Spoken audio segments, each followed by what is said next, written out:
everyone, and welcome to another episode of Speak, Film, and Enter, a podcast where we review and rank movies. I'm Nate. And I'm Dylan. And I'm Adam. Dylan is back. Yeah, I'm back. What's up, guys? I almost cut him off. I was like, and I'm Adam. Wait, where's he? Like, where's Dylan?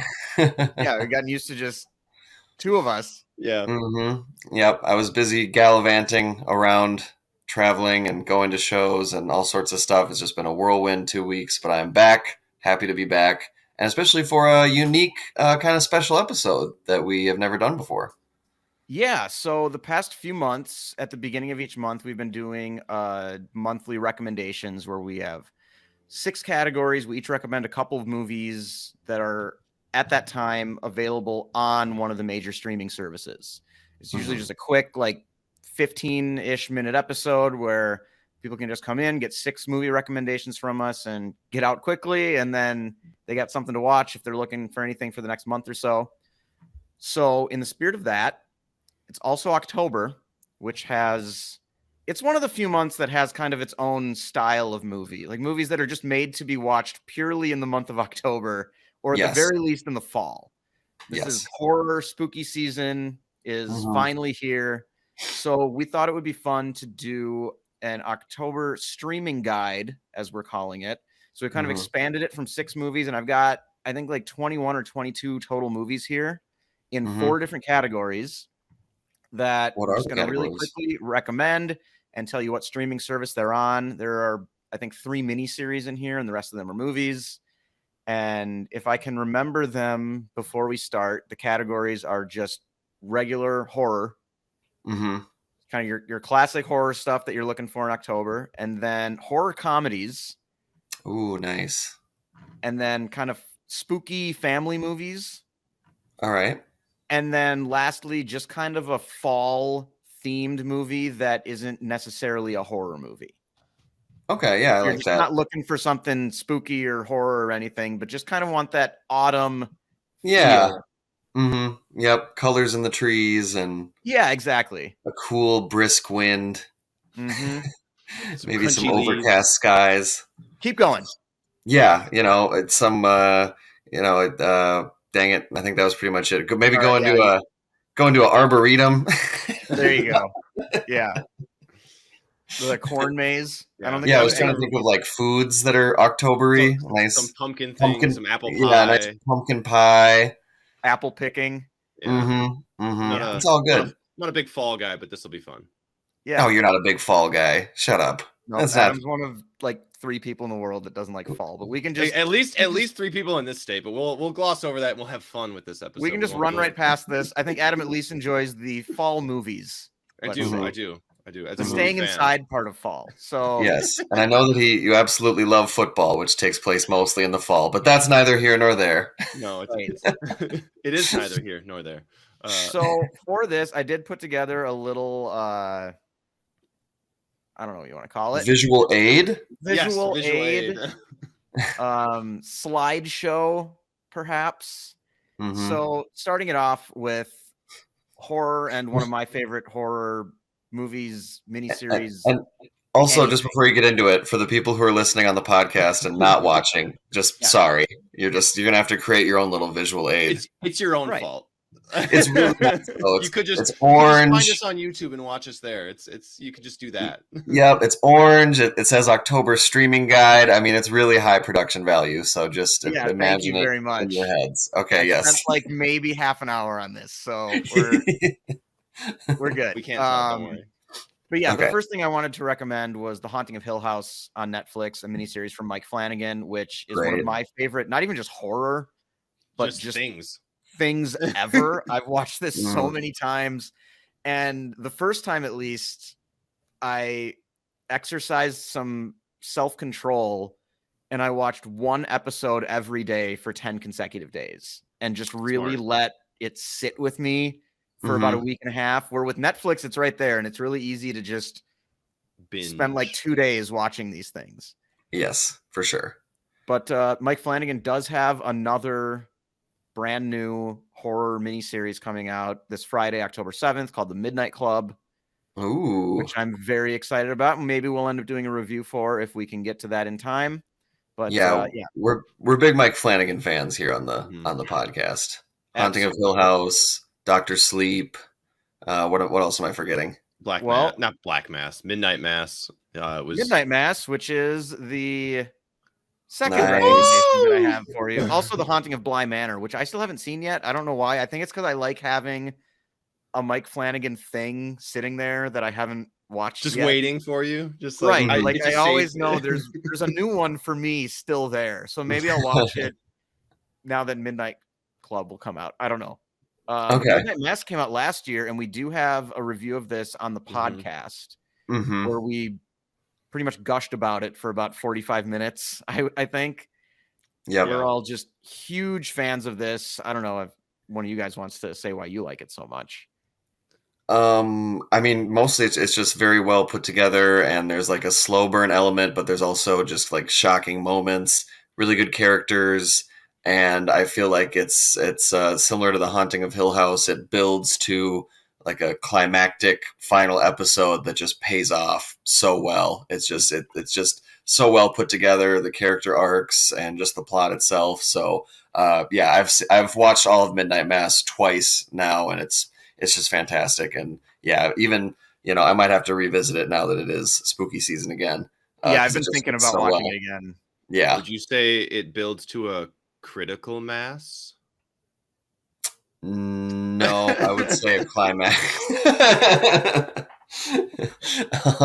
But yeah, no, it's just really, really well done, and one of my favorite Netflix miniseries shows ever, for sure. For sure. Yeah. And also one of my favorite vampire stories ever as well. Yes. Yeah. Somehow, yeah, finding a unique, fresh take on vampire stories. It's just really well done. Kudos to Mike Flanagan again. I know a lot of people gave it some flack for it being a slow burn, but it's character driven, so that's why it feels like that maybe there's not as much going on. So if you're into that type of horror or that type of thing, like this is up your alley.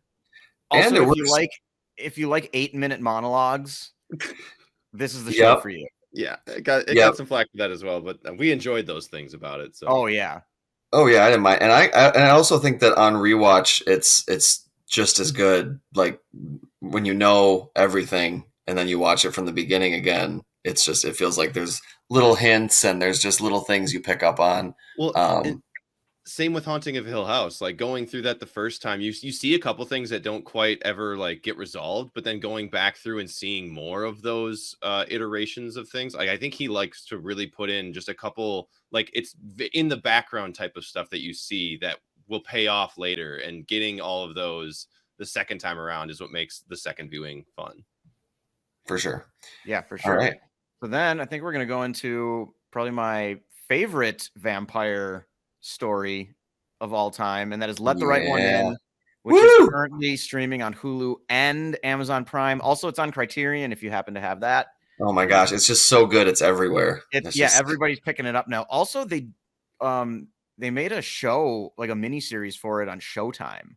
Really? Like just is coming out now. I think I might have to check that out, but I also love this movie so much that I don't quite feel the need to.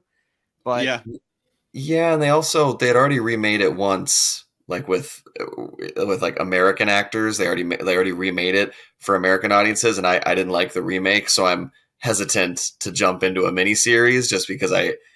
But also it's like maybe 10 it's hours total though, so it's different than a movie where like I don't know how much they're going to expand on and like what direction that's going to go. But anyway, we are recommending the movie from 2008 or 2009, somewhere in there. Yeah, it's on Hulu and Prime. It's just a fantastic horror movie, and again, vampires are scary monsters movie, not teen heartthrobs. Yes. Yeah. Yes. We also did I believe it What Makes It Great episode on this movie as well. So feel free to check that out. Go back into our catalog and find that. Yep. Again, I think that's just on the podcast, but definitely you can go back and check that out. That was a really fun episode too. Yep. And then on HBO Max, the original Nightmare on Elm Street. Ooh. Which, Dylan, I think you still haven't seen this, right? I have never seen it, so maybe this is the Halloween that I finally crossed this off the list. I think you've got to. This is generally not my kind of thing, but the concept is so good. And it's just such a disturbing and also kind of fun. I mean, it's a slasher. It's got that element of excitement to it. And I still just think this is maybe the best horror concept ever created. Yeah, it's pretty genius. Yeah, I'm gonna have to check it out for sure. It's been on the list for a long time. Yeah. Then moving on to Train to Busan on Prime and Ooh. Peacock. One of my favorite, I think probably my favorite zombie movie. Yeah, it's definitely up there for me. I mean, yeah, I've definitely watched this now probably 3 or 4 times. It's a really easy, just like throw it on in the background, and yeah, just a really well put together zombie movie. And kind of like we were talking about Midnight Mass, taking a genre that had been kind of tired and beaten to death, and giving it a fresh enough take that it all feels kind of new again, and kind of sucks you right back into the whole thing. So yeah, I really like Train to Busan. Yeah. Adam, I think you still need to see this one, right? I do. I haven't been able to pick it up yet. And there's a sequel coming out next summer. It already came out. Oh, it came out like 2 years ago. Oh, really? Yeah, but it was weird. Yeah, the release of it was somehow like I think it came out in 2020. Yeah, but it didn't have like the hype that I feel like it should have. Like I still haven't seen it. I'm sure I can find it somewhere. Because it's called like Peninsula. Yeah, it's called Peninsula. Yep. Yeah. And I think it's a much more like militaristic zombie movie, and it didn't get great reviews. It's kind of in the same world, but much more of like the army protecting people and just mowing down zombies. Whereas this is like regular people stuck on a train with a zombie outbreak, and like parents and their kids, and like a great use of a baseball team. Yeah. There's more to it. Yeah. Yes. And one of the most badass like side characters ever. Yeah, for sure. I mean, if you can see the poster right now, it's the guy on the right. Yeah. You're watching on YouTube. Yeah. He is just incredible. So honestly, maybe Adam, we get together and do we double feature Nightmare on Elm Street and Train to Busan, and we can cross both those off. Yeah, I've seen Nightmare on Elm Street, so that'd be fun to watch with you guys. I mean, you'll finally understand, you'll finally get that that famous quote of like "Welcome to primetime, bitch." Like, yeah, that's pretty fun. And then seeing something that I haven't seen, that'd be good. We could do that. Sweet, yeah, definitely. I love it. I got one more horror movie here, and it's another one that we have reviewed on the podcast before, and that is The Thing. Oh, no offense, probably the best thing on this list. I saved it for last. All right. Yeah. I thought it was a good closer. Absolutely. For the horror recommendations. The Thing is incredible, and everybody should watch it. Yes. Yes. That's really all I have to say. Like, what's that? Yeah. It's the gold standard. Like, I mean, it just I feel like, yeah, it just elevated the whole, it was just a game changer. It's just so well done. And the special effects still are incredible.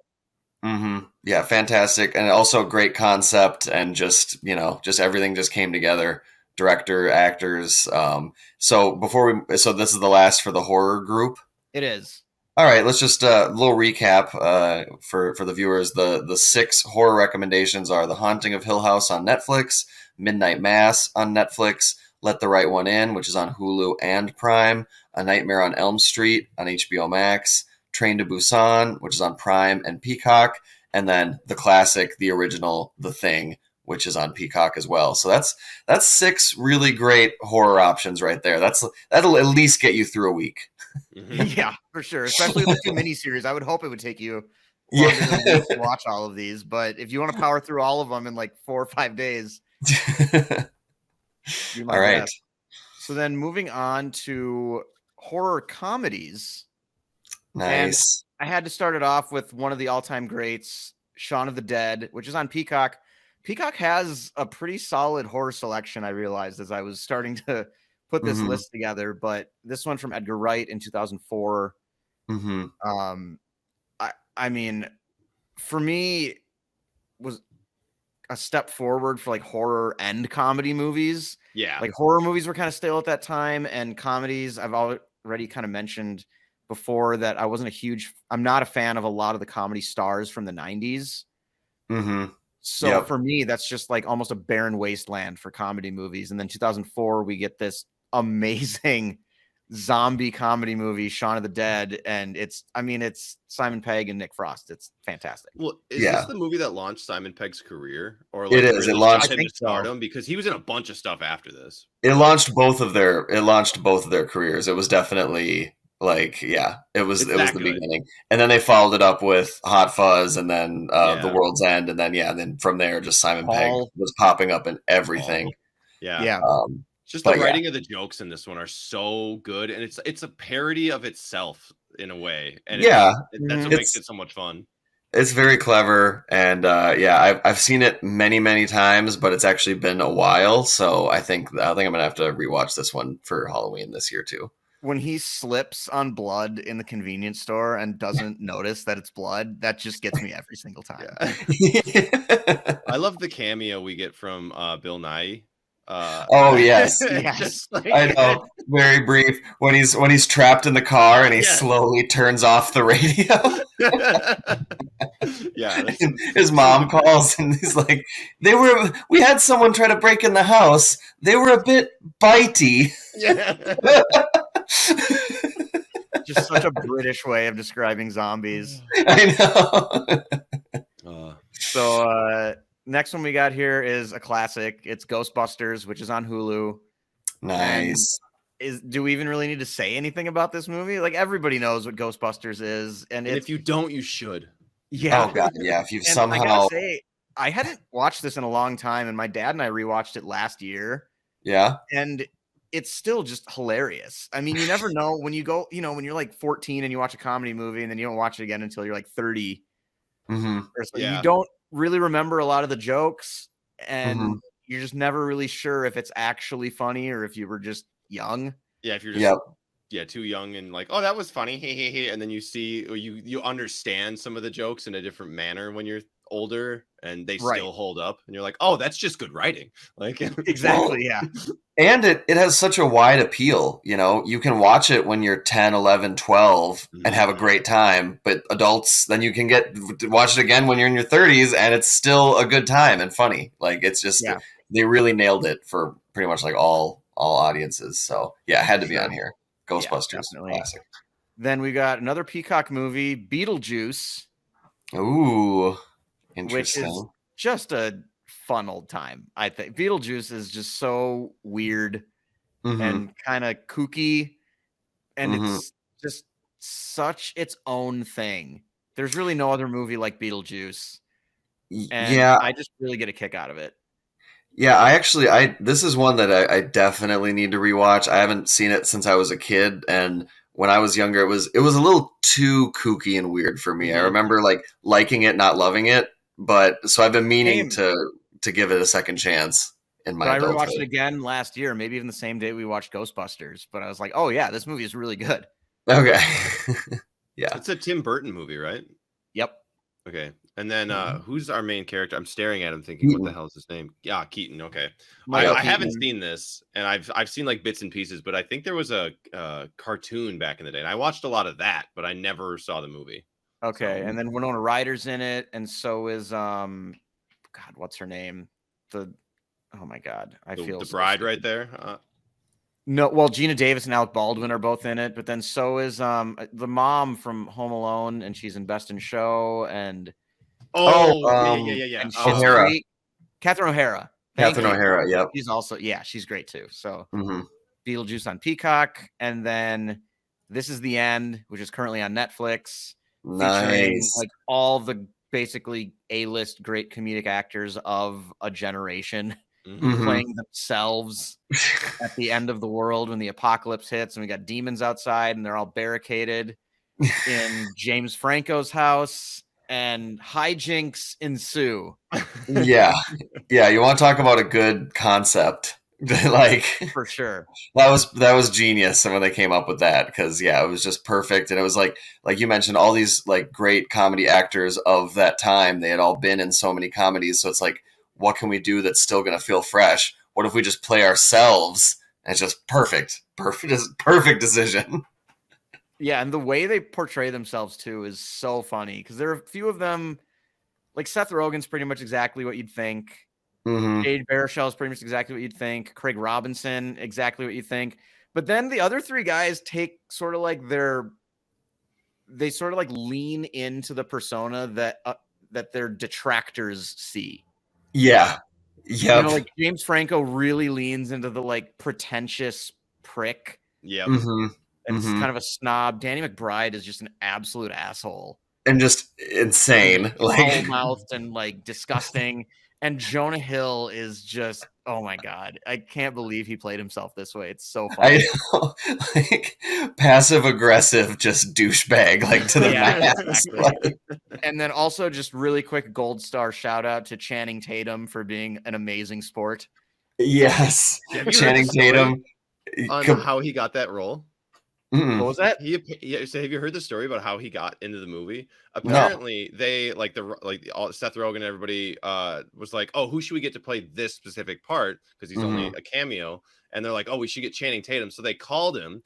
Channing Tatum was hammered drunk, agreed to it, and then sobered up and was like, "Wait, what am I doing?" Fine, like That's That's awesome. fantastic. And what then a weird thing to show up on set and be like, "That's what we're doing today." For sure. And then the last horror comedy recommendation that I have is Young Frankenstein, Oh, the Mel That is Brooks a classic on HBO Max. So yeah. probably my second favorite Gene Wilder role. Yeah, and really, I mean, kind of like The Thing was a game changer just for horror. If we're talking horror comedy, I feel like it almost starts with Young Frankenstein, like Yeah. really high quality. I mean, just so many of those jokes still hold up. Just the whole take on it, the black and white, the characters, so many great one-liners. Yeah, it's always a fun time to rewatch Young Frankenstein. Yeah, I remember like growing up, just my parents saying "put the candle back" so many times when I was a kid, and I never got it until I finally watched this movie. So any Mel Brooks film is gold. This is a special one. A roll in the hay. I do think this is my favorite Mel Brooks movie. That'll always be Spaceballs to me, but yeah, this is a close second. Yeah. God, Blazing Saddles is tough to beat too. That's true. Yeah, they're all good. So then you want to run these down again really quick? Yeah, I'll run them down. So horror comedy for the October streaming guide, Shaun of the Dead, which is on Peacock, Ghostbusters, which is on Hulu, Beetlejuice, also on Peacock, This Is the End, which is on Netflix, and then Young Frankenstein, which is available on HBO Max. So now we're going to get into the family scares section. So some sort of PG rated family spooky movies that you can watch with the kids, the whole family. And I had to start this with, again, one of my favorite things ever made for television or film or whatever. It's a Cartoon Network miniseries called Over the Garden Wall, which is on HBO Max and Hulu. And even though it is a miniseries, but it's 10 episodes and they're all 12 minutes long. So the whole thing is like an hour and 20 minutes. Yep. You can just watch it in one sitting, but it's broken up into 10 little episodic chunks. And we might be doing an episode on Over the Garden Wall later this month because all three of us just adore this weird little gem from Cartoon Network. Yeah, this is the like a hidden gem of all hidden gems. I feel like nobody has seen it, and it's so good. And anytime I watch it with someone new, they think it's hilarious. And I will be doing that again this October. So I think we definitely should give it its own episode because maybe that'll just spread the good word, and we can get more people to check this out because it's truly inspired. Really, like it's funny, it's kind of spooky, but also it's just like there's like heartwarming moments. It's just really well done. It's just a great concept, and I recommend it for anybody. Literally, there's a great song in episode, I think like 4 or 5 that we love. Yes. Also, the frog one. No, not the frog one. The potatoes and molasses. Oh, that's an episode. Yeah, that's episode 3. Oh, 3. Yeah. Also, if we're not selling this enough, Elijah Wood is our main character in this in Over the Garden Wall, and he has in interviews said that this is his favorite thing he has ever been a part of. Over Lord of the Rings, over like Sin City, Wilfred. This is his favorite thing. Over the Garden Wall is his most accomplished. That's what he loves the best. Of an animated miniseries like no one knows about. Yeah, it's also got Christopher Lloyd and Kristen Schaal who lend their voices to this wonderful show. Also, just like the colors and everything, it's very fall and Halloween centric as well. So October is the perfect time to finally check out Over the Garden Wall. Yeah, if you have a room in your house with like a fireplace in it, like watching this with a fire going on kind of a, chilly October night, like it's perfect. The aesthetic, the music is perfect for fall. Yeah, for sure. It's very like 19th century folk tale kind of feel. Yes, yeah, 100%. 100%. Yeah. So two brothers enter a wood. Yeah. Continuing, this was pretty much a required inclusion, but that is The Nightmare Before Christmas, which is on Disney Plus. Again, I watch this every October.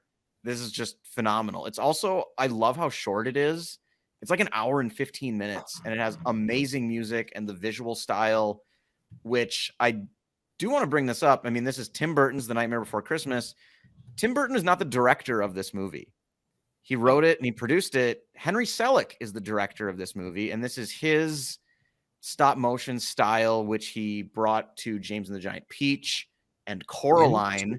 I never put that together. And Henry Selick has a new movie coming out on Netflix on October 28th that he co-made with Key and Peele. Whoa, what? Called Wendell and Wild, which premiered at the Toronto Film Festival and has very good early reviews. So be looking out for that as well. That's sort of a late cheat addition to this Family Scares list. We haven't seen it yet, so I don't know if it's good or not, but look out for that on October 28th. But yeah, The Nightmare Before Christmas is just an absolute classic. Yeah. Everybody loves that. Almost everybody. Except for Adam, because people at Hot Topic like to wear Nightmare Before Christmas t-shirts. It was ruined for me in high school, but I will give it another chance. I've only seen it the one time, and I was like, "Oh, that's watch it. Okay." Listen, it's cool. It's cool to go against the grain and be different when everyone loves something. But sometimes everyone loves something because it actually is that good. Oh, I've had that stretch before too, but yeah. This is just one of those things that this is the case of it was so hyped that I thought this might be the best thing of all time, and I saw it and I was like, oh, okay. Oh yeah, no, I get it. I get it. One day I'll come around, but we'll get there. Yeah. So sticking with Disney Plus, we've got another Tim Burton movie, Frankenweenie, which is a black and white stop motion movie, a sort of reimagining of the Frankenstein story where a young boy brings his dog back to life. And nice. I think this movie is really fun. It's got a fun aesthetic being black and white and kind of, I mean, you can even see on the poster if you're watching on YouTube, that sort of like weird hunchbacked kid and kind of on the side there. It's got a fun look to it, and October is definitely the best time to check out Frankenweenie if you've ever considered watching it. Agreed. And then not a super scary movie, but a girl travels to the land of the spirits in Miyazaki and Studio Ghibli's Spirited Away, which is on HBO Max. And again, I think if you've never seen this, what better time to watch one of the best animated movies ever made? Easily, I would say like a top 3. There's hard to make an argument that this isn't the best one. It's one of the most imaginative things I've ever seen. Yeah.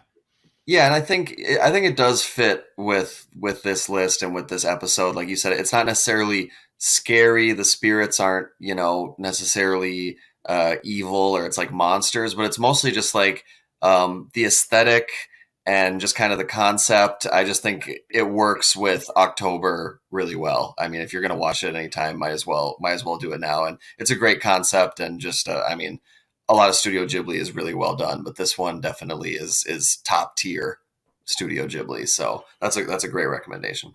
This is absolutely definitely something too that I think, like, because we have it in the Family Scares, like you can watch this with fairly young kids because it can be spooky, but it's not overtly scary. So they might see a character that looks a little creepy, but that's not going to deter you from actually like being able to share in the story of this. So it's not going to be overtly like make you cower and hide under the blankets if your kid is 5, 6, 7. So it rides that line very, very well. Yeah, for sure. And then lastly, this is just an absolute classic and had to be included. It's The Great Pumpkin. Charlie Brown is streaming Wow. on Apple TV Plus. This is another one that, because it's like 30 minutes or something, I watch this every year. And Wow. I haven't seen this in so long, and I just immediately, even just seeing the poster, it just puts me right back to like watching this at my grandparents' house. yeah, This is a classic. And it's only like, how long is it? 30 minutes? I think it's like 30 or 40 minutes. Oh It's just God. a I'll TV look it up. special. So, Mm-hmm. do you guys remember? So, remember, growing up in the 90s, like just recording stuff on TV on a VCR, like with a VHS tape on a VCR? Oh yeah. Oh yeah. So, did you guys ever, like, my parents would record multiple things on the same tape, even if they weren't like, so this one led right into, for me, it was this, and then the 90s Casper cartoon animated show, the Casper Halloween episode. Mm-hmm. So like those were back to back for me for like my entire childhood. Was just like we'd throw that tape in if we weren't watching it on TV. It would be It's the Great Pumpkin, Charlie Brown, and then the Casper Halloween episode. So I've just always associated those two things are very closely tied together in my mind. Nice. Oh yeah. No, that was what all the cool kids did back in the day. Yeah. VHS tapes. I used to record like music videos. I would like, Oh, I'd have, yeah, like nice. tapes that were just tons of music videos, just whatever my favorites were. Yeah, wow, those were good times. It's kind of Those were good crazy how it times. was just legal to just like basically rip a copy of something from the TV, Yeah, like a physical copy, I know. They're like, we don't care. You get ads still. So right? Yeah. Yep. This is only 25 minutes long, so it's nice and short. Nice. So yeah, the family scares recommendations: Over the Garden Wall, which is on HBO Max and Hulu; The Nightmare Before Christmas, and Frankenweenie, which are both on Disney Plus; Spirited Mhm. Away, which is on HBO Max, and It's the Great Pumpkin, Charlie Brown on Apple TV Plus. And that brings us to the last category I have, which is just the fall season. If you Very want to watch nice. something that's not horror or horror adjacent, but just gives you that, like, yeah, the trees changing and the crisp air and just that feeling of autumn that you Mhm. get like late September through probably like mid-November. And the first one I got for that is Fantastic Mr. Fox, which is one of my favorite movies ever made, and it's currently Nice. streaming on Disney Plus. Nice, great pull. Yeah, I wouldn't have thought of this. I was trying to think of some fall season movies, and this one escaped me, but it seems very obvious now. Just a lot Yeah. of the colors, a lot of orange, a lot of that's a great choice, and like the stop motion animation style, kind of like this. If you watch like Nightmare Before Christmas, and then Fantastic Mr. Fox, get kind of your fix of like cool different stop motion. That's a good choice. So then after that, we've got a sort of horror musical Oh, / dark comedy, which is on HBO Max. Sweeney Todd, the Demon Barber of Fleet Street, starring Johnny yes. Depp, Helena Bonham Carter, and the late Alan Rickman. Hmm. This is one of my favorite musicals ever, and I think Tim Burton nailed the movie. And this is just, if you want to give kind of a fall musical a try, I highly recommend this. It's dark for sure. Just the subject matter is dark, but I love this movie and needed to find a place in this list to throw it in. Yeah, and if you haven't noticed by now, I mean, Tim Burton really just Yeah, fits I was with gonna say. fall. He should really just, I don't know what he does the rest of the year, but like fall is where Tim Burton's style and ideas they just fit. Well, I think He he just lives. comes up with the ideas in the fall, spends like the winter producing them and getting them, the script written sorted and out. everything, films them in the summer or the spring, and then they come out in the fall, and then he just does it all over again. Yeah. It's a hell of a creative process. He might have, what do you have, like 5 movies on this list, I think. He's got a lot. I was actually Yeah, gonna that he's at mention, least I'm surprised- connected to. Yeah. Yeah, somehow. I'm surprised we Mhm. don't have more Guillermo del Toro on here, to be honest, given our love for him and the fact that he does a lot of monster type movies and that sort of thing. But Well, it's more about just what's available for free on streaming. And That's true. Yeah. his movies, not quite. Although, honestly, Pan's Labyrinth, I feel like it had left Netflix, but if it's still there, then it probably should have been on this part. But that's okay. Mhm. okay. we got a couple honorable mentions then. For sure. Perfect. And then if you want to do like a fall rom-com, Ooh. I mean, look at that poster.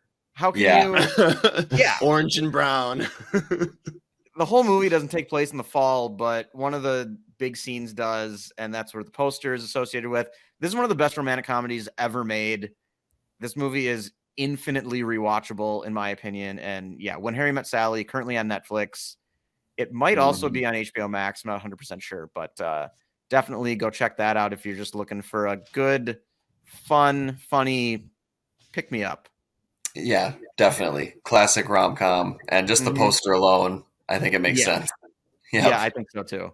You'll notice that a lot of the posters really fit this theme as well. So next, if you want to go some fall Ooh. football, we got Remember the Titans for you, which is on Disney Plus. That's a full circle comment back to Yep. the beginning. Mm-hmm. Mm-hmm. Yeah, No, absolutely. great choice. I just rewatched this for our sports movie draft, and yeah, a lot of practice scenes at practice with the fall colors, and as the season goes on, everyone starts wearing jackets, and it's very like it puts you right back into There's that scene where Julius is gonna walk over to Gary's house, I think, where like he's standing on his front on like the curb when he's about to walk out of the house or whatever and start walking. And I think that's when like it's really fall at that point. And that one, there's a great song that plays over that scene too, and I can't remember what it is right now, but yep.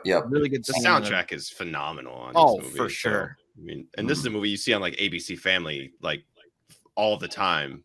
Yep. So you can probably recite this movie line by line as it goes, but this is a perfect fall, getting you right into that like, ooh, the leaves turned a little bit, it's football season, like it's time to go. Yeah. Like Yeah, for sure. And it's funny because we in the sports movie draft, I think Friday Night Lights went ahead of Remember the Titans, but Friday Night Lights takes place in Texas, and it's not That's very like a fall. really dry Texas town. It's really dry and hot. It feels like a summer movie. It's the whereas desert part of Texas, not the forested part. Yeah, this is a football movie that captures the fall aspect of football season and when you're in high school and just everything about the vibe. My exact thought process is I was like, maybe I should throw a football movie in. The other one I actually considered more than Remember the Titans was Rudy, but I don't think that's free anywhere. Okay, yeah, that also definitely has a lot of good outdoor, I mean, the Notre Dame campus in the fall, lots of that, and that's great too. But no, I love this choice. Remember the Titans. Yeah. And then the last recommendation here for the October streaming guide is Goodwill Hunting on HBO Max. Mm-hmm. And this one just has, I mean, this movie's phenomenal with Matt Damon, Ben Affleck, the late Robin Williams, one of the Skarsgårds. The father of Stellan. Stellan, yeah. Stellan Skarsgård, yeah. This movie's just amazing, and you do get a little bit of that like campus college vibe to it as well, but then also just the movie takes place in a lot of different locations, but this always felt like a fall movie to me. And especially, again, like I mentioned, with the movie poster.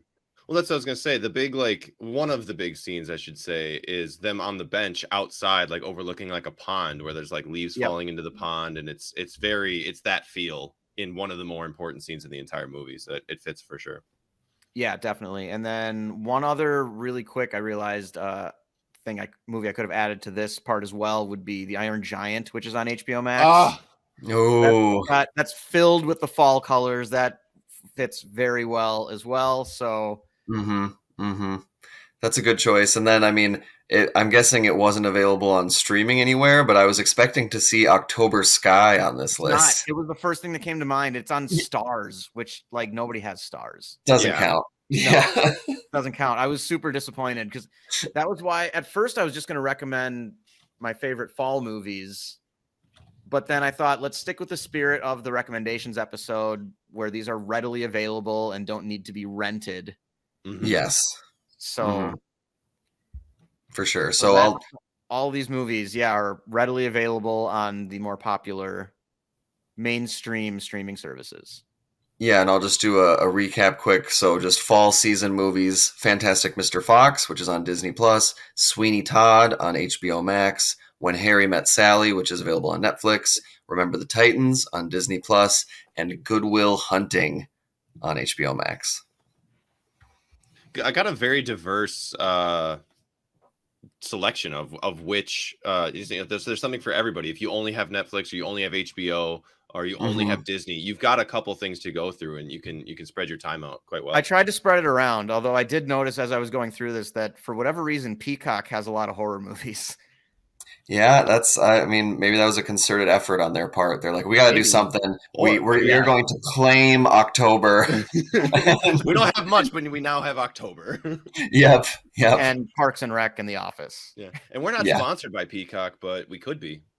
That's a shout out to Peacock right there. If you're listening, we could have a monthly what's on Peacock episode. Yeah, I'll push that. I'll push that forever. That's where I see my EPL stuff. So we're good.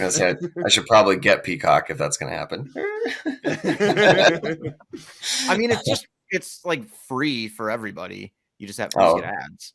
Okay. There is a Peacock Premium where you don't have ads, and then they have like a few movies that are only included in the premium. But do you think that they thought about calling it Precock and then they were like, that's not? It was definitely brought up.